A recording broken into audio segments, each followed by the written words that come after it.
आज लोकशाहीर अण्णाभाऊ साठे यांच्या पुस्तकांचं प्रकाशन आहे आणि त्या प्रकाशनाला माननीय मुख्यमंत्री आणि सर्व बाकीचे आमचे उपमुख्यमंत्री एकनाथजी शिंदे, अजितदादा पवार सगळे येणार आहेत त्या कार्यक्रमाला।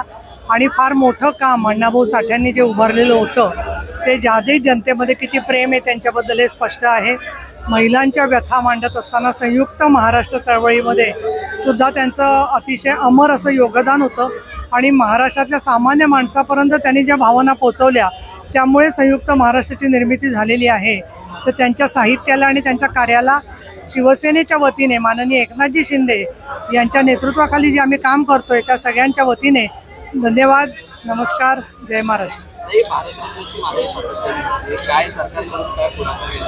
सरकारने याच्यापूर्वी अगदी ज्याला आपण म्हणू रशियामध्ये सुद्धा अण्णाभाऊ साठ्यांचा पुतळा उभारण्यासाठी पुढाकार घेतलेला आहे, परंतु केंद्रीय समितीकडे हा प्रस्ताव प्रलंबित आहे, पण लवकरात लवकर त्याच्यावर केंद्र सरकार विचार करेल अशी मला आशा आहे।